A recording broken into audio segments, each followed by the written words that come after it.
Hello friends, स्वागत है आपका हमारे चैनल सिविल मंत्रा में। साथियों, मैं पूर्ण प्रकाश। हम लोग यहाँ पे बात कर रहे हैं इंट्रोडक्शन टू सॉलिड मैकेनिक्स। ये जो हमारी प्लेलिस्ट है वो जो हमारा लेटेस्ट सिलेबस है BCE 402 उसके अकॉर्डिंग पूरा ये सिलेबस हमारा डिजाइन किया गया है। आज हम यूनिट 4 कंप्लीट कर चुके हैं। आपने समझ लिया होगा कि यूनिट 4 में क्या क्या पढ़ा, और हमने लगभग टोटल 5 से 6 वीडियो गए यूनिट 4 में।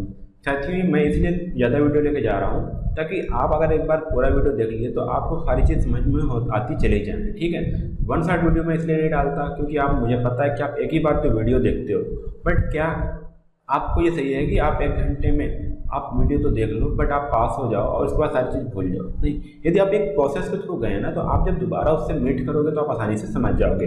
क्योंकि अभी आप कॉलेज स्टूडेंट हो, क्या पता आगे चल के आपको तैयारी करनी पड़ जाए, या फिर आप जहाँ पे जिस ऑर्गेनाइजेशन में ज्वाइन कर रहे हो उसमें सोचता यही टॉपिक आ जाए या इसी से रिलेटेड आपको इंडस्ट्री मिल जाए। ठीक है, तो आप कैसे करेंगे? यदि आप पढ़े हैं तो थोड़ा सा आपको हिंट मिलना होगा और आप करते हुए चले जाएंगे। ठीक है, बहुत सारे स्टूडेंट होते हैं कि मुझे प्राइवेट जॉब करनी है, जहाँ पे ये देखा नहीं जाता, बट अक्सर मैं देखता हूँ 1-2 साल बाद उनको कहीं सोशल से वो करने लगते हैं, हमारी सोसाइटी से या फिर कहीं प्रेशर मिलता है तो वो प्रिपरेशन करने लगते हैं। तब ये सारी चीज़ ज़रूरी हो जाती है उनको, तो फिर से पढ़ना पड़ता है, और जब पहली बार नहीं समझ में आता है दूसरी बार और नहीं समझ में आता है। फिर मैं सारी चीज़ें कॉन्सेप्ट वाइज लेके चल रहा हूँ ताकि आप समझ में आता चला जाए। यदि आप प्लेलिस्ट ना देखें हो, साथ ही आपको नीचे डिस्क्रिप्शन लिंक में आपको प्लेलिस्ट की लिंक मिल जाएगी। यदि आप नए हैं तो आप मेरे चैनल पर भी जाकर के प्लेलिस्ट देख सकते हैं, पूरी प्लेलिस्ट डिजाइन हुई है। यदि आपको वीडियो ना देख रहा हो तो हो सकता है आपको मेंबरशिप ज्वाइन करने के लिए बोल रहा हो, तो आप एक सिंपल सा अमाउंट पे करके आप मेंबरशिप ज्वाइन कर लीजिए जब तक आपका एग्जाम है। उसके बाद आप चाहे कैंसिल आउट कर सकते हैं। ठीक है, आइए हम बात करते हैं यूनिट 5 का पार्ट 1, जहाँ पर हम बात करेंगे टॉर्जन ऑफ सर्कुलर शाफ्ट। साथियों, बहुत सारे वीडियो देखेंगे पर एक वीडियो में मैं जितना हो पाया आपको इंपॉर्टेंट जानकारी सब में दे दी है, और आप देखेंगे एनिमेशन के थ्रू मैंने यहाँ पे आपका डेरिवेशन भी करवाया है। तो आप क्या करिए, इस वीडियो को बिना स्किप के पूरा देखते हुए चलिएगा, और चैनल अभी सब्सक्राइब कर लीजिए ताकि मुझे बाद में याद न दिलाना पड़े। ठीक है, आइए हम पहले बात करते हैं। बोला क्या टॉपिक था हमारा सर्कुलर शाफ्ट। पहले हम शाफ्ट पढ़ लेते हैं। शाफ्ट आपने देखा होगा, एक्चुअली आप जब भी राइस मिल जाते होंगे, कहीं के चक्की आटा पिसवाने जाते होंगे या फिर कुछ भी करवाने जाते हैं जहाँ मशीनिंग काम होती है, तो आप एक देखेंगे लंबी सी रॉड होती है जिस पर फ्लाईव्हील घूमता रहता है। एक तरफ फ्लाईव्हील घुमाने के लिए मोटर लगाया जाता है, दूसरी तरफ फ्लाई, तो वहाँ पे रॉड पे या फिर जो हमारा शाफ्ट है उस पर पावर ट्रांसमिट किया जाता है। फिर उस शाफ्ट को लेकर के कहीं पे जहाँ मशीन होती है, चाहे आटा चक्की हो चाहे राइस मिल, वहाँ पे आपको पावर ट्रांसमिट करके मशीन को चलाया जाता है।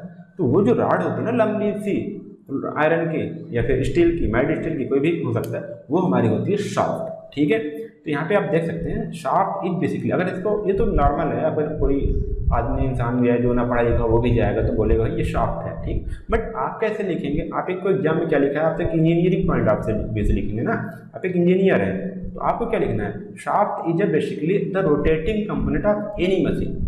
तो कोई भी पार्ट है जो रोटेट कर रही है वो मशीन यहाँ पे शाफ्ट कहलाता है, which is round in the cross section and is used for passing the power from one part to another और from power reducing machine to the power absorbing machine.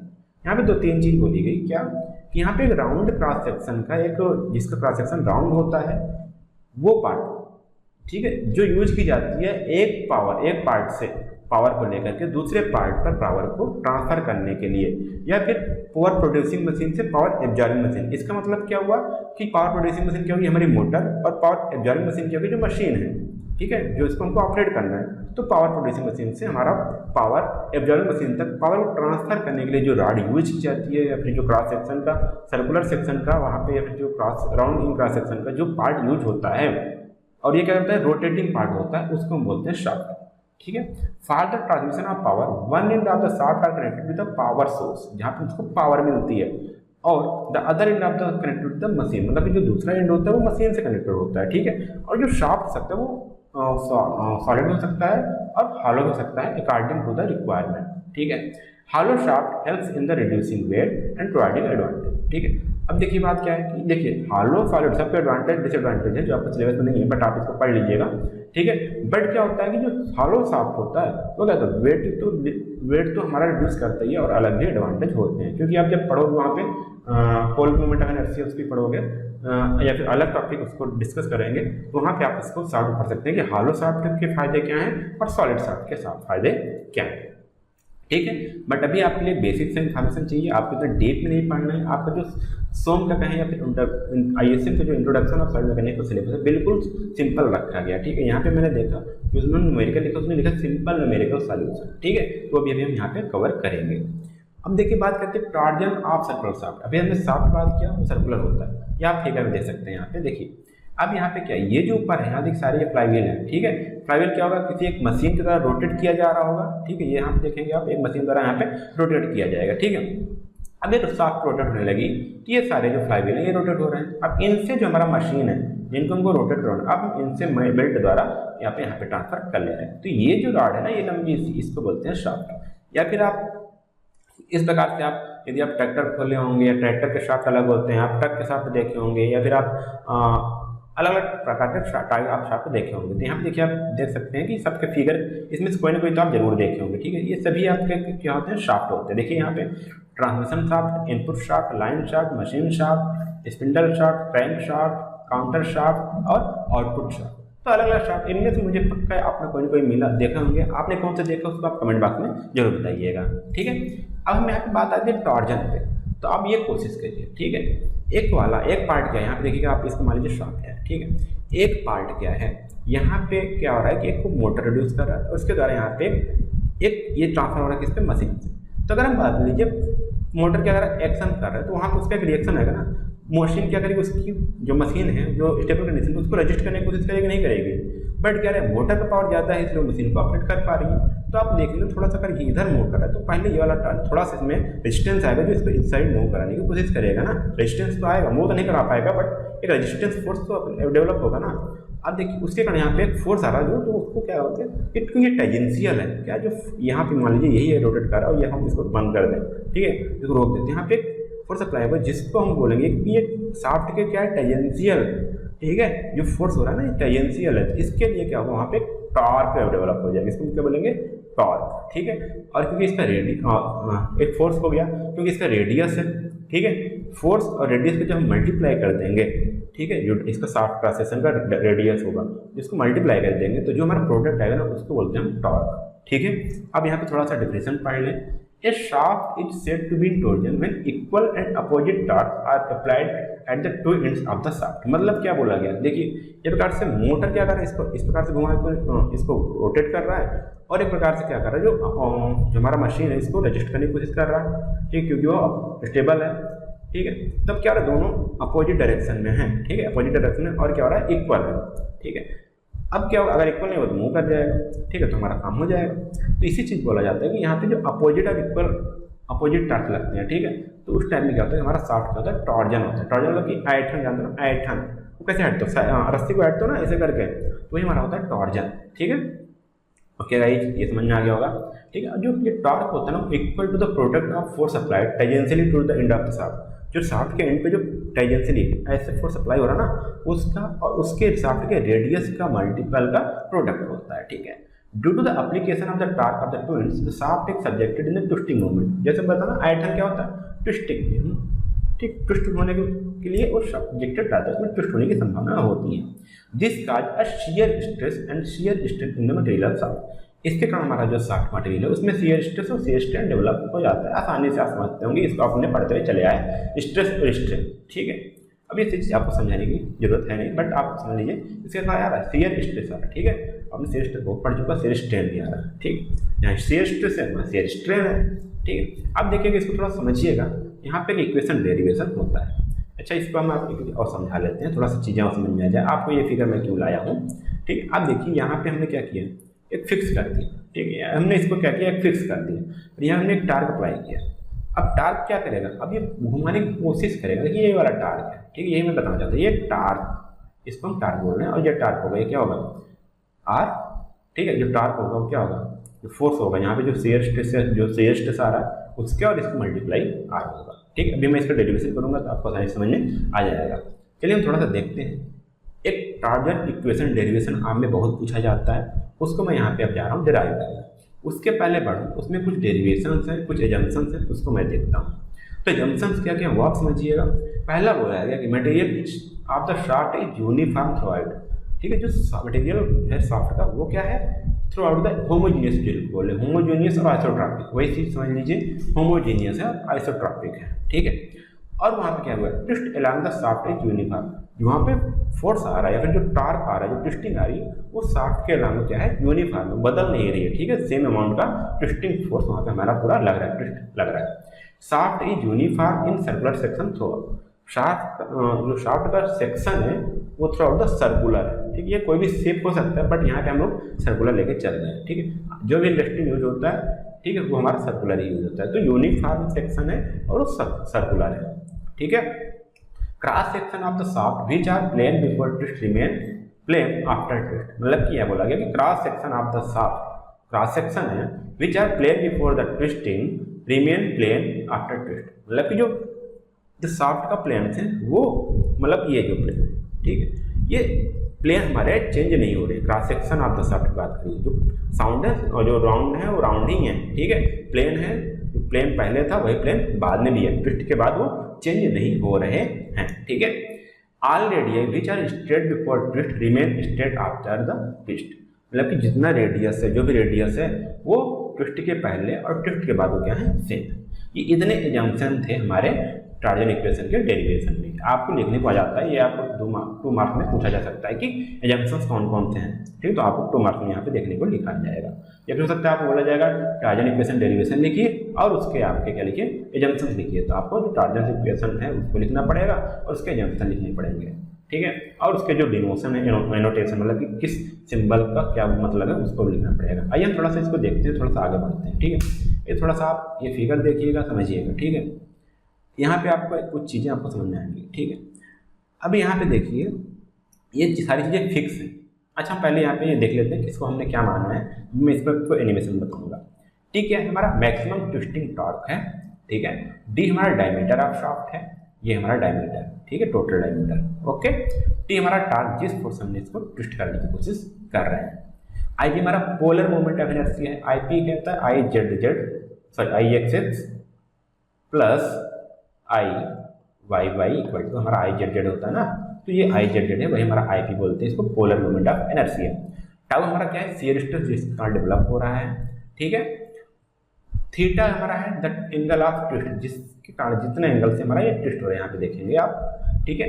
Length हमारा L है, हमारा length of the shaft, ठीक है। और सी हमारा क्या है, मॉडुलस ऑफ रिजिडिटी। आपको कहें कि पोलर मोमेंट ऑफ इनर्शिया आपको जे से डिनोट करते हुए मिल जाएगा और जो मॉडुलस ऑफ रिजिडिटी है वो आपको जी से देखने को मिल जाएगा। तो इसमें आप कंफ्यूज मत होइएगा, ठीक। अलग अलग ऑथर ने अलग अलग इसको डिनोट किया है। तो आइए चलते हैं, थोड़ा सा आप इस फिगर को देखिएगा, समझिएगा। ये एक शाफ्ट है, आपको दिख रहा है सर्कुलर शाफ्ट है, यहाँ पे इसका कुछ डायमीटर होगा। इसको हमने क्या किया, एक इंड हमने क्या किया, इसको फिक्स कर दिया, ठीक। हमने क्या किया, एक इंड को हमने फिक्स कर दिया है एज इसको डेरिवेशन को सिंपल बनाने के लिए, ठीक है। अब हमने क्या किया, इसका जो क्रॉस सेक्शन है वो आप देखेंगे, डी मीटर इसका जो डायमीटर है, इसका डायमीटर क्योंकि सर्कुलर में ये डायमीटर इसका डी है और जो इसका शाफ्ट का लेंथ है वो हमारा क्या है, एल है, ठीक। ये आपको समझ में आ गया, हमने इसकी डायमेंशन की हमने बात कर लिया। अब जो लेंथ है इस पर हमने एक प्लेन माना, ठीक है। इसका जो लॉन्गिट्यूडनल प्लेन है, लॉन्गिट्यूडनल, ठीक है, ये जो लॉन्गिट्यूडनल प्लेन है वो क्या है, एम एन, ठीक, क्या है, एम एन। और जो हमारा क्रॉस सेक्शन प्लेन है, जो क्रॉस सेक्शन प्लेन है वो हमारा क्या है, ये वाला हम इसको क्रॉस सेक्शन हमने एक प्लेन मान लिया है, ठीक है। ये हमारा डायमीटर होगा। हमने जब इस पर टार्क अप्लाई किया तो आप देख रहे होंगे इस प्रकार से कुछ मूवमेंट हो गया, ठीक। कैसे हुआ देखिए, हमने इस पर टार्क अप्लाई किया तो क्या होगा, ट्विस्ट होगा ना, ट्विस्ट होगा तो कुछ इसमें स्ट्रेन आएगा, ठीक है। देखिए यहाँ पे ये इसके कारण जो शेप में चेंजिंग हो रही है, ठीक है। ये एम एम क्या है, ये हमारा स्ट्रेन है, क्योंकि यहाँ देखिए पहले लाइन ये थी ना, पहले हमारा एम एन था, अब क्या हो गया, एन से एम डैश हो गया, क्या हो गया, एन से एम डैश हो गया। इसमें कुछ न कुछ डायरेक्शन में चेंज आएगा, पहले स्ट्रेट था, अब ये क्या हो गया, एक एंगल पर ट्विस्ट हुआ है, तो इसमें कुछ न कुछ चेंज में लेंथ में चेंज आएगा, लेंथ में चेंज आएगा तो उसको बोलेंगे क्या, स्ट्रेन, ठीक है। और ये जिस एंगल से ये हमारा लेंथ हमारा चेंज हुआ है, ठीक है, जो स्ट्रेन आया इसको बोलते हैं फाई, ठीक है। हमारा क्या है, फाई है। और ये हमारा जो यहाँ पे जो एंगल ट्विस्ट हो, जितना एंगल यहाँ पे ट्विस्ट आया इसको बोलते हैं थीटा, ट्विस्टिंग एंगल। चलिए थोड़ा सा और समझ लेते हैं फिर सारी चीज़। अब इसको इतना आपने समझ गया कि कहाँ पे क्या चीज़ हमारी आई हुई है, ठीक है, ये आपको समझ में आ गया। अब शियर स्ट्रेन क्या होगा, शियर स्ट्रेन फाई, ठीक है। अब क्या आ गया यहाँ पे, change in length upon original length. Strain हमारी होगा shear strain, change in length upon original length. Original length हमारी थी एल और जो चेंज इन डायमेंशन आप देखेंगे तो ये हमारा आएगा, ये क्या आएगा, mm डैश, हमारा चेंज इन लेंथ है, इतना हमारा चेंज होगा आप देखेंगे तो। ठीक है, अब ये क्या हुआ, हमको पता है कि शियर स्ट्रेन इक्वल टू क्या होता है, शियर, ठीक है, क्या, shear stress upon modulus of rigidity, जो हमने चैप्टर 1 में हमने पढ़ लिखा है। क्या पढ़ा, स्ट्रेन इक्वल, ये तो हमको यहाँ से ये मिल रहा है, बट हमने जो फार्मूले पढ़े हैं वो यहाँ से भी निकल आया। शियर स्ट्रेन इक्वल टू हमारा क्या निकल के आएगा, shear stress upon modulus of rigidity. तो अगर हम इसको लिखना चाहें तो इसको हम ये भी लिख सकते हैं, mm dash by l equal to tau by c। c हमारा क्या, मॉडुलस ऑफ रिजिडिटी है। चलिए और थोड़ा देखते हैं, अब क्या हो गया, mm डैश, ये क्या हमारा, देखिए एक सर्कल का क्या है, आर्क है, जिसकी वैल्यू क्या होगी, r इंटू थीटा, क्योंकि यहाँ पे जो ट्विस्ट हो रहा है वो थीटा हो रहा है। तो हमने क्या किया, ये देखिएगा, इसको आप समझ रहे हैं, हमने इसी mm डैश को क्या आ रहा है, ये हमारा जो आर्क है, हमने इसको चले जाना क्रॉस सेक्शन, ठीक है, हमने इसको क्रॉस सेक्शन में चले गए, ये हमारा सेंटर था, ये हमारा क्या था, ये हमारा रेडियस हमारा r है, ये हमारा एंगल बन रहा है थीटा। तो ये जो m है और m डैश है, तो हमारा क्या होगा, r इंटू थीटा होगा ना, mm dash r into theta लिख दिया हमने, ठीक है, सिंपल सा। तो हमने क्या किया, इसको mm डैश को हमने यहाँ रख दिया r theta by l into tau by c। Okay, तो हम इसको लिख सकते हैं ना कि tau by r equal to C theta by L. इसको हमने कैसे किया, ये देखिएगा, कुछ नहीं, सिंपल सा बिल्कुल, ठीक है, हमने सी को इधर ला दिया, आर को इधर ला दिया, ठीक है। तो हमने क्या किया, पहले थीटा बाई हमने क्या किया, एल लिखा, तो हमारा क्या हो जाएगा, टाउ बाई आर, और जिधर सी था उधर लिखा, तुम्हारा मल्टीप्लाई हो गया तुम्हारा C theta by L equal to tau by R. ये आपको देखने को मिल गया, ठीक है। अब थोड़ा सा देखिएगा, समझिएगा, ये अब क्या हुआ, tau by R equal to C theta by L मिला, ठीक। अगर हम और लिखना चाहें तो टाउ क्या है हमारा, लिख सकते हैं हम आर सी, देखिए टाउ इक्वल टू हम लिख सकते हैं R C theta by L in, ठीक है, इतना लिख सकते हैं ना। अगर हम देखें तो एक ही डायमीटर में, एक ही शाफ्ट में, सॉरी एक ही शाफ्ट, हमारा जो मॉडुलस ऑफ रिजिडिटी है सेम मटेरियल होगा, वो कांस्टेंट, ठीक है, जो एंगल ऑफ ट्विस्ट है वो हमारा सेम है अगर, ठीक है, और लेंथ हमारा सेम होगा। तो अगर हम देखेंगे तो हमारा जो शियर स्ट्रेस है वो प्रोपोर्शनल टू किसके है, रेडियस ऑफ द शाफ्ट, ठीक है। तो ये क्या है, कांस्टेंट है, मतलब कि हमारा क्या हो रहा है कि it is clear that the shear stress at any point in the shaft is proportional to the distance of the point from the axis of the shaft, ठीक है।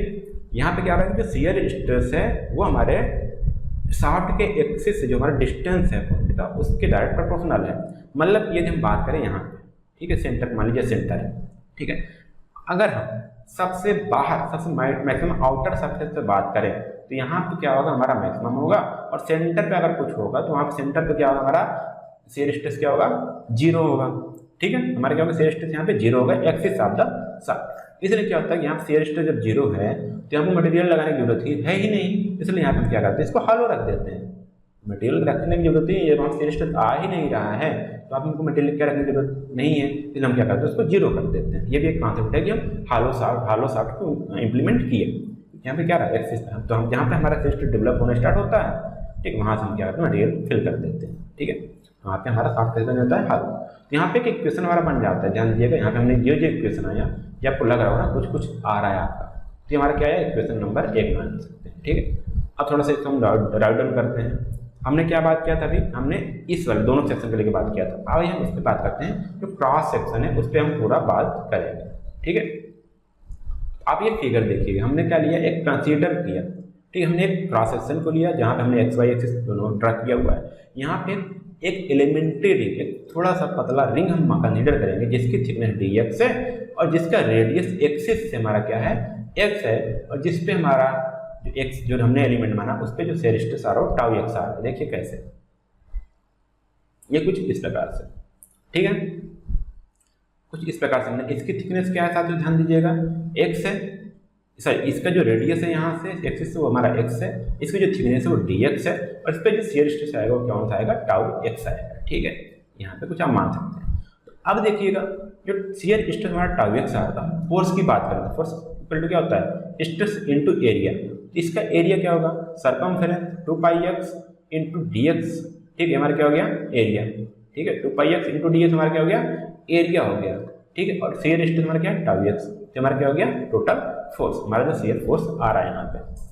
अब थोड़ा बात करें, अब यहाँ पे turning movement due to this distance, हमारा टर्निंग मूवमेंट की बात करें तो हमारा क्या होता है कि अगर मूवमेंट की बात करें, कोई नॉर्मल मूवमेंट की बात करें तो क्या होता है हमारा, फोर्स इंटू डिस्टेंस, ठीक है, फोर्स इंटू डिस्टेंस। तो हम टर्निंग मोमेंट मतलब ट्विस्टिंग मोमेंट की बात करें तो हमारा जो आएगा शियर फोर्स, सॉरी हमारा जो फोर्स आ रहा है, ठीक है, ट्विस्टिंग फोर्स जो था मल्टीप्लाई बाय डिस्टेंस, हमारा जो डिस्टेंस आएगा यहाँ पे x आएगा, ठीक है। तो ये हमारा आ गया फार्मूला जो बना dt, इसको एलिमेंट की बात करते हैं यहाँ पे हमने dt से नोट किया, तो हमारा एरिया हमारा यहाँ हो गया हमारा शियर फोर्स, सॉरी जो ट्विस्टिंग फोर्स था यहाँ पे बात करें ट्विस्टिंग फोर्स, ठीक है, हमारा ट्विस्टिंग फोर्स बात करें इनटू x, ठीक है, हमारा हो गया टर्निंग मोमेंट। अब हम ये मान लिए थे एलिमेंट के लिए माने थे, बट हमको टोटल यहाँ पे चाहिए किस पे, टोटल सर्कल पे चाहिए, ठीक है, टोटल 0 टू यहाँ माने 0 डेफिनेशन इसका r है, तो टोटल 0 टू r हमको इसको लेना है, ठीक है। तो आइए हम इसको इंटीग्रेट करते हैं 0 टू r से tau x into 2πx dx into x, ठीक है। थोड़ा सा और आगे चलते हैं, इसको इस प्रकार से लिख सकते हैं। क्यों इसको पहले कैसे लिखा आप ध्यान दीजिएगा।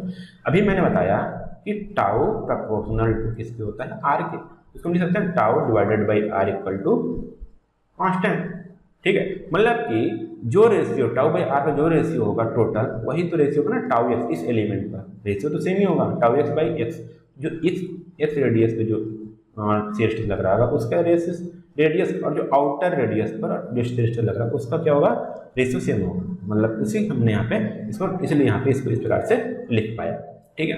अब क्या हुआ, हमने इसको लिखा तो क्या हुआ वो ध्यान दीजिएगा, ठीक है।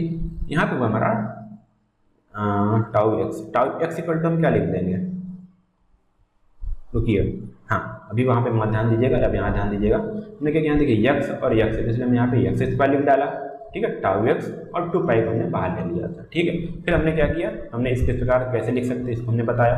थोड़ा सा और आगे चलते हैं। अब हम क्या करेंगे, जो हमारा टाउ x है उसकी वैल्यू हम यहाँ पुटअप करेंगे, हम टाउ x इक्वल टू निकालेंगे तो ये हमारा क्या हो जाएगा, tau into X upon R, उसको हमने यहाँ पे टाउ एक्स को वैल्यू से रिप्लेस कर दिया इस इक्वेशन से, क्योंकि हमारा क्या हमने पढ़ा था अभी, tau by R equal to constant, तो tau x by x equal to हमारा कांस्टेंट है, दोनों बराबर हो जाएंगे, ठीक है।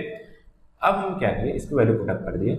अब यहाँ पे देखिए और क्या कम हो सकता है, अब टाउ हमारा क्या है, शेयर हमारा सेम है, ठीक है, क्योंकि यहाँ पे सेम और टाउ बाई आर हमने क्या किया, कॉमन ले लिया, तो हमारा x इंटू एक्स स्क्वायर मैंने क्या बचा, एक्स क्यूब। अब इसको हम क्या करेंगे, इंटीग्रेट करेंगे। अगर हम इसको इंटीग्रेट करेंगे तो क्या हो जाएगा, t equal to D T था यहाँ अभी तक, पूरा हमने कर लिया तो हमारा क्या हो गया t 2 pi tau by R X की पावर 4, क्योंकि अब इसको इंटीग्रेट करेंगे तो एक ऐड हो जाएगा, 1 पावर ऐड हो जाएगा, तो power x power 4 divide by 4, और जो लिमिट हमारा 0 टू r। इसको और हमने सॉल्व किया तो 2 pi into tau by R into R की पावर 4 बाई 4, ये आपको समझ में आ रहा, ठीक। अब हम इसको हमने क्या किया, और हमने सॉल्व किया तो हमने क्या किया, 2 से 2 डिवाइड कर दिया, तो हमारा क्या आया, tau by R into pi R की पावर 4 बाई 2, ठीक है। इसको हमने और लिखा चुना। अब हमने इसको क्या किया, हमने इसको चेंज कर दिया किसके टर्म में, डायमीटर के टर्म में, ठीक है। तो क्या होगा, आर इक्वल टू क्या हो जाएगा हमारा डी बाई 2, ठीक है, आर की पावर 4 है तो तुम्हारा क्या हो जाएगा, डी की पावर 4 इंटू 2,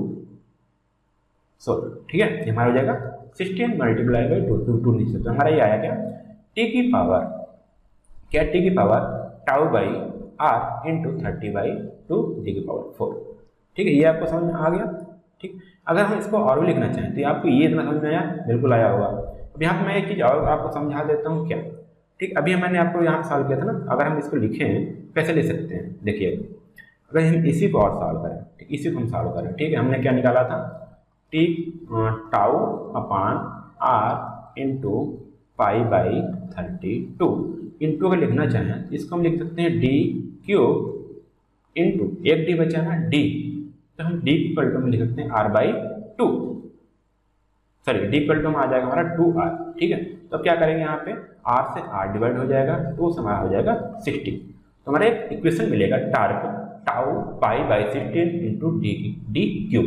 तो अब ये समझिएगा, ये आपको एक डेरिवेशन पूछा जाता है क्या, कि मैक्सिमम टाइम डेराइव द या फिर फाइंड द मैक्सिमम टाइम, आराम से ऐसा आएगा, find the maximum time transmitted by the circular solid shaft. तो आपको यही इसे पूरा आपको कंसिडर करना है, ऐसे आप पूरा डिराइव करना है यहाँ पे। तो ये जो टार्क है ना, ये इसको बोलते हैं maximum torque transmitted by the circular solid shaft, ठीक है। ये टार्क, ये वैल्यू आप पूरा याद रखिएगा, और ये क्वेश्चन तो आपको याद रखना ही रखना है, ठीक है। तो ये आपको यहाँ पे ये चीज़ एक चीज़ याद रखना ही है। ठीक है, अब चलते हैं थोड़ा सा और आगे सॉल्व करते हैं। अभी हमारा सॉल्यूशन नहीं हुआ है, अब देखते जाइए, हम एक ही चीज़ फाइंड आउट करते हुए चले जा रहे हैं। ठीक है, हमने ये क्वेश्चन पाया। अब यहाँ पे जो ये है, ये क्या हमने पाया था, जो हमारा टी है। अब यहाँ पे जो ये π/34 इंटू d⁴ है, ये हमारा polar of moment of inertia होता है किसका, ये सर्कुलर शाफ्ट। इसको आप आराम समझ सकते हैं कैसे। I Z Z equal to हमने क्या पढ़ा, sorry I Z Z equal to अपने आई एक्स क्या निकल, सर्कुलर शाफ्ट का या सर्कल का बोले तो आपने आई एक्स बोला था, मोमेंट ऑफ इनर्शिया क्या होता है आपका, ठीक क्या πd⁴/64 प्लस πd⁴/64। अब यहाँ पे क्या हो जाएगा 2πd⁴/64, 2 से यहाँ डिवाइड हो गया 32, तो यही हमको यहाँ पे लिखा हुआ है ना, इसलिए हमारा क्या हो गया पोलर मोमेंट ऑफ इनर्शिया। ठीक है, आई पी, इसलिए हमने क्या लिख दिया tau equal to τ/r into I P. ठीक है, यही हमने लिखा ना, फिर इसको हमने सॉल्व किया tau t/IP equal to τ/r।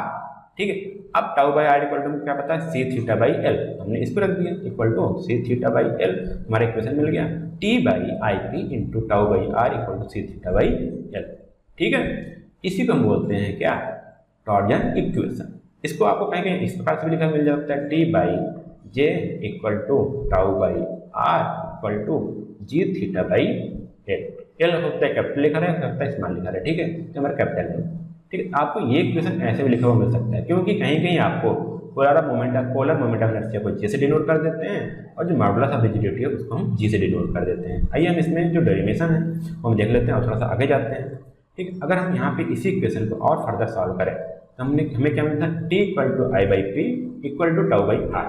इसको हम लिख सकते हैं क्या, t equal to tau into IP/r लिख सकते हैं, IP/r। ठीक है, तो ये जो IP/r है, ठीक है, किसी भी शाफ्ट के लिए क्या है, ये कांस्टेंट है, ये भी एक कांस्टेंट है जिसको बोलते हैं polar modulus of the shaft section. ठीक है, इसको बोलते हैं पोलर मॉडुलस IP/r। ठीक है, तो हम इसको लिख सकते हैं ZP से डिनोट करते हैं। आपको क्वेश्चन पूछा जा सकता है कि पोलर मॉडुलस क्या होता है किसी भी शाफ्ट का, तो उसको लिखेंगे ZP इक्वल टू क्या हो जाएगा IP/r, मतलब polar moment of inertia equal divided by radius, तो हमारा हो जाएगा polar modulus of the shaft section. ये भी क्वेश्चन है, आपका टॉपिक है, वो भी यहाँ पे डिस्कस हो गया। तो हम बात करें टॉर्क इक्वल टू क्या हो जाएगा, शियर स्ट्रेस इक्वल टू हमारा पोलर मॉडुलस जो हमारा है ZP। ठीक, ये चीज़ हमको यहाँ पे समझना है। तो एग्जाम में हमने यहाँ पे 3 चीज़ और डिराइव कर लिया। ठीक है, हमने इक्वेशन का डेरिवेशन किया ही, ठीक है, साथ में हमको क्या क्या मिल गया, ध्यान दीजिएगा। एक हमको यहाँ पे मिला था क्या, हमको यहाँ पे मिला था ये चीज़। ठीक है, मैक्सिमम टार्क कैसे ट्रांसमिट होता है उसको डेरिवेशन, ये पूरा आपको सॉल्व करना होगा। उसके बाद हमने देखा यहाँ पे कि जो हमारा इक्वेशन टॉर्जन इक्वेशन था वो हमने फाइंड आउट किया। उसके बाद हमने यहाँ पे पोलर मॉडुलस था सेक्शन का, वो हमने फाइंड आउट किया। एक बार हम फिर डिवाइड कर लेते हैं इस इक्वेशन में क्या क्या चीज़ है। जो टी है हमारा मैक्सिमम ट्विस्टिंग टॉर्क है, डी हमारा डायमीटर जो हट चुका है। अब आई पी जो है हमारा क्या है, पोलर मोमेंट ऑफ इनर्शिया है, जो आपको कहीं कहीं जे से मिल जाएगा डिनोट करने को। टाउ हमारा क्या है, शियर स्ट्रेस है। आर हमारा टोटल डायमीटर शाफ्ट, हमारा रेडियस ऑफ शाफ्ट है।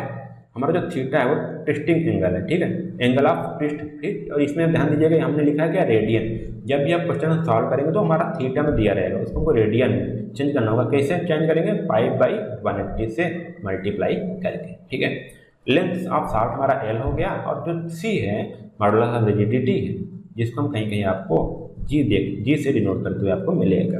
ठीक है, ये आपको क्वेश्चन मैंने डेरिवेशन कर दिया। ठीक है, साथ ही अभी हमने बात किया था, जब सॉलिड शाफ्ट की बात किया तो वहाँ हमको जो मैक्सिमम टार्क मिला था वो मिला था हमारा π/60d⁴ मल्टीप्लाई बाई CH। ठीक है, टाउ। अब सर्कुलर शाफ्ट की बात करते हैं, सॉरी हॉलो सर्कुलर शाफ्ट की बात करते हैं, तो वहाँ पे हमको 2 चीज़ मिलती है।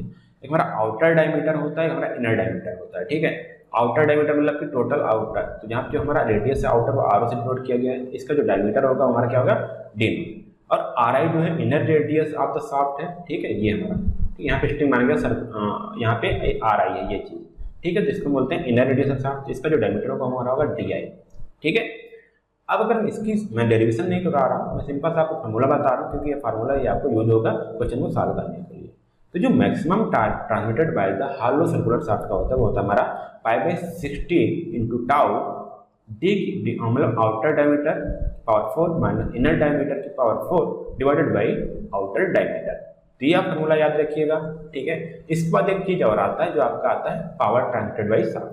ठीक है, तो आपको पावर ट्रांसमिट बाई शाफ्ट क्या होता है, वो होता है ओमेगा इंटू टी। ठीक है, अब टी क्या है, ठीक है, आपको पता है ओमेगा इंटू टी, पावर क्या होता है ओमेगा इंटू टी, ध्यान दीजिएगा। तो टी हमारा जब हमको पी निकालना होगा तो हमारा होगा 2 पाई एन टी, ओमेगा क्या है हमारा 2 पाई एन बाई 60, ठीक है, ओमेगा बोल क्या है 2 पाई एन बाई 60, ठीक है। अब हमारा क्या है पावर इक्वल टू हमने क्या किया ओमेगा इंटू टी, ठीक, angular speed of the shaft into जो हमारा टॉर्क आ रहा है, ठीक है। और ध्यान दीजिए जो है मेन टॉर्क है, ठीक है, एवरेज टॉर्क, कई बार आपको बोलेगा एवरेज टॉर्क दे देगा तो आप कंफ्यूज मत होइएगा, ठीक है। The torque T obtained by the formula is average mean, average और मेन टॉर्क, ठीक है, जो एवरेज टॉर्क होता है उसकी हम बात करते हैं। तो टॉर्क की जो यूनिट है वो न्यूटन मीटर में आपको याद रखना है ताकि आपको क्वेश्चन गलत ना हो, ठीक है। तो हमारा क्या है power equal to 2 pi N T into by 60 watts आएगा। इसका ऑप्शन सॉल्व करना चाहे तो आप क्या कर सकते हैं टी इंटू ओमेगा या ओमेगा टी। तो आपको पी इक्वल टू क्या याद रखना है ओमेगा इंटू टी, और फिर जब कभी क्वेश्चन पूछे तो ओमेगा क्या है हमारा 2 pi N by 60 into T, ठीक है। अभी मैं आपको क्वेश्चन सॉल्व करा रहा हूँ ताकि आपको एक कन्फ्यूजन दूर हो जाए, ठीक है। आइए क्वेश्चन मैं सॉल्व करता हूँ, ठीक है। In a hollow circular shaft of outer and inner diameter of 20 cm and 10 cm respectively, ठीक है, the shear stress is not exceed 40 Newton per square. Find the maximum torque which the shaft can safely transmit, ठीक है। देखिए आपको फार्मूले पे simple सा फार्मूले क्वेश्चन है, ठीक है, ये आपको 7 मार्क्स में से क्वेश्चन पूछ लेता है कभी कभी। देखिएगा आउटर डायमीटर दे रखा है 20 सेंटीमीटर, इनर डायमीटर रखा है 10 सेंटीमीटर, शियर स्ट्रेस दे रखा है हमारा 40 न्यूटन पर मीटर स्क्वायर, मैक्सिमम टॉर्क पूछा हमारा टी, ठीक है। तो आपको मैंने अभी बताया फार्मूला, अभी आपको बताया, देखिए जब मैक्सिमम टॉर्क के लिए हमने क्या बताया यहाँ पे, ठीक है, सर्कुलर जब हमारा सॉरी ठीक है जब हमारा सर्कुलर हॉलो शाफ्ट रहेगा, हॉलो शाफ्ट के लिए पाई by 16 tau D not power 4 D I power 4 divided by D not, ठीक, वही तो मैं फार्मूला यहाँ पे राइट डाउन कर रहा हूँ। देखिए फार्मूला वही रखा मैंने, पाई बाई 16, शियर स्ट्रेस हमारा 40 दिया गया है न्यूटन पर मीटर स्क्वायर, यूनिट का हमेशा ध्यान रखिएगा ताकि आपको गलतियाँ ना, ठीक है। और हमारा जो है आउटर डायमीटर सेंटीमीटर दिया था हमने एमएम में रखा तो 200 mm आ गया, ठीक है। इनर डायमीटर हमारा सेंटीमीटर 10 सेंटीमीटर दिया था हमने, इनर डायमीटर हमने एमएम में चेंज किया तो हमारा 100 mm divided by outer diameter. इसको हमने सॉल्व किया, कैसे सिंपल है, चाहे जितना बड़ा कैलकुलेशन आप तो कर ही लेंगे, ठीक है। तो हमारा आया 58904 न्यूटन मीटर। अब इसका और लिखना चाहें तो आप लिख सकते हैं यहाँ पे 58.904 लिख सकते हैं किलो न्यूटन मीटर, ठीक है, क्योंकि आपने किलो में चेंज किया, किलो न्यूटन मीटर, इसको भी आप ऐसा भी लिख सकते हैं, ठीक है। तो आपको ये टार्क मिल गया, मैक्सिमम टार्क जो शाफ्ट ट्रांसमिट करता है। ये किसका था, हमने बात किया हॉलो सर्कुलर शाफ्ट, ठीक है, इसलिए हमने फार्मूला ये रखा। साथियों चलिए हम नेक्स्ट क्वेश्चन सॉल्व करते हैं। हमारा क्वेश्चन है find the maximum shear stress induced in a solid circular shaft diameter 50 centimetre when the shaft transmit 150 kilowatt power at RPM 180। तो यहाँ पे हमको दिया क्या गया है, हमको मैक्सिमम शियर स्ट्रेस चाहिए, हमको टाउ मैक्स यहाँ पे निकालना है, ठीक है। यहाँ पे हमको प्रॉपर्टी दी गई सॉलिड सर्कुलर शाफ्ट है, डायमीटर उसका 15 सेंटीमीटर था, डी इक्वल टू 15 सेंटीमीटर, और इसका एमएम में चेंज किया हमने 150 आया, ठीक है। और जो पावर ट्रांसमिट हो रहा है पी इक्वल टू हमारा दिया 150 किलोवाट, इसको हमने क्या चेंज किया वाट में, तो 150 इंटू 10⁻³ वाट। हमारा जो एंगुलर स्पीड दिया गया है, स्पीड ऑफ शाफ्ट एन हमारा दिया है 180 आरपीएम, तो हमको मैक्सिमम स्ट्रेस हमको निकालना है, ठीक है। तो हमको देखिए ध्यान दीजिएगा, अगर हम बात करें तो हमको स्पीड निकालना है, तो हमको एक फार्मूला पता है, जब मैक्सिमम बात किया, मैक्सिमम टार्क की बात किया जाए तो हमको पता है क्या है, मैक्सिमम टार्क हमारा सॉलिड सर्कुलर शाफ्ट में होता है पाई by 16 D cube into tau. हमको यहाँ से हमको टाउ निकल जाएगा ना, तो हमको सिर्फ यहाँ पे हमको टार्क चाहिए, टार्क हमको मिल जाएगा कहाँ से, पावर से। तो पावर हमारा क्या होता है P equal to omega into T, ठीक है। तो ओमेगा हमने क्या लिखा 2 पाई एन टी बाई 16, ठीक है। तो हम ये हमने वैल्यू यहाँ पे रखा हुआ है, P equal to 2 pi N T by 60, ठीक है। तो पावर हमारा 150 × 2 पाई एन हमारा 180 इंटू टी बाई 16। तो यहाँ से जो टी निकलेगा ना, इसको आप सॉल्व करेंगे तो टी निकलेगा ना, वो निकलेगा हमारा 7957.7। ध्यान दीजिएगा इस फार्मूले से जो भी आपका टार्क निकलेगा वो आप जो यूनिट है उसको रखना है आपको यहाँ पे किसमें, वाट में रखना है, और जो हमारा ये निकलेगा पावर वो निकलेगा न्यूटन मीटर में, ठीक है, किसमें, न्यूटन मीटर में। और उसको फर्दर सॉल्व करने के लिए आपको चेंज करना पड़ेगा न्यूटन mm में। ये बहुत सारे बच्चे गलती कर देते हैं और आपका आंसर गलत आता है, ठीक है। तो इस फॉर्मूले से जो भी आपका टॉर्क निकलेगा वो निकलेगा न्यूटन मीटर में, और इसको अगर आपको और आगे फर्दर सॉल्व करना तो आपको इसको न्यूटन mm में तो चेंज करके ही वैल्यू सॉल्व करनी है। तो t इक्वल टू हमारा क्या है, पाई बाई 16 टाउ डी क्यूब, ठीक है। हमने ये फॉर्मूला रखा, तो t इक्वल टू हमारा t हमको मिल गया था पाई बाई 16 t, टाउ हमको निकालना था 150 हमको मिला था, ठीक है। यहाँ पे सॉरी डी क्यूब है, सॉरी 150 क्यूब, ठीक है। यहाँ पे मैंने सही लिखा था 150 डायमीटर का क्यूब है तो 150 का क्यूब। इसको हमने सॉल्व किया तो हमारा जो टाउ सी एच के सारा बार हमारा 12 न्यूटन पर mm स्क्वायर। इसको आप कैसे से आसानी से सॉल्व कर सकते हो, ठीक है। तो हमारा ये वाला क्वेश्चन सॉल्व होता है। ये सारे क्वेश्चन आपको 7 मार्क्स में पूछे जा सकते हैं और आपको 2 मार्क्स में भी पूछे जा सकते हैं, क्योंकि सिंपल है, सिर्फ आपको एक फार्मूले का यूज करना है। ये थोड़ा सा लॉन्ग क्वेश्चन देखते हैं जिसमें आपको और चीज़ें सीखने को मिलेगा, ठीक है, थोड़ा और अलग नेक्स्ट लेवल का। Determine the diameter of solid steel shaft. देखिए सॉलिड शाफ्ट आप समझिए इसमें, ठीक है। आपको सॉलिड वाला फॉर्मूला आपको यूज करना है। विच विल ट्रांसमिट 19 किलोवाट, ठीक है। पी हमको दे रखा है 90 किलोवाट, 160 आरपीएम दे रखा है, स्पीड 160 आरपीएम। ऑल्सो डिटरमाइन, पहले हमको डायमीटर पूछा, फिर पूछा जा रहा है determine the length of the shaft if the twist must not exceed 1 degree, ठीक है। ध्यान दीजिएगा साथियों, मैंने आपको जब इक्वेशन बता रहा था तो हम दे रखा था क्या, T upon I P equal to tau by R equal to C theta by L. तो ध्यान दीजिए जब ये वाली बात करेगा टर्म में तो आपको थीटा या पूछा जाएगा या तो एल पूछा जाएगा, तो यदि एल पूछा जा रहा है तो थीटा दिया रहेगा, या तो थीटा पूछा जा रहा है तो एल दिया रहेगा, और मॉडुलस ऑफ रिजिडिटी भी दिया रहेगा। मतलब कि एक टर्म यहाँ पे और बढ़ा है, ठीक है। अब यहाँ must not exceed over 1 degree, मतलब जो थीटा दिया 1 degree, maximum shear stress is limited, जो टाउ दे रखा है, ठीक है। टाउ मैक्सिमम शियर स्ट्रेस क्या रखा है, tau 60 newton per mm square. Take the value of modulus of rigidity, कहीं पे आपको जे मिलेगा, कहीं आपको जी मिलेगा, ऐसे बोला लिखा रहेगा। हो सकता है ये ना लिखा हो तो जी इक्वल टू दे रखा है इसे 8 × 10⁴ न्यूटन पर mm स्क्वायर दे दे, तो आप इसको समझ लीजिएगा मॉडुलस ऑफ रिजिडिटी है, ठीक है। या फिर सी करके दे रखा है तो आप क्या समझिएगा, मॉडुलस ऑफ रिजिडिटी है, ठीक। तो यहाँ पे सी इक्वल टू हमने मान लिया 8, सी माना हमने तो 8 × 10⁴ न्यूटन पर mm स्क्वायर। ये हमारा क्या हो गया, मॉडुलस ऑफ रिजिडिटी हो गया। हमने माना डायमीटर टी और लेंथ हमारा क्या माना है डी। अब ध्यान दीजिएगा थीटा हमारा 1 डिग्री में है, तो हमने क्वेश्चन सॉल्व करा था, हमको इसको रेडियन चेंज करना पड़ेगा, तो इससे हम पाई बाई 180 से मल्टीप्लाई करेंगे, किससे, पाई बाई 180 से, ठीक है। तो यहाँ पे हो जाएगा pi theta by 180, theta equal to कितना है 1, ठीक है।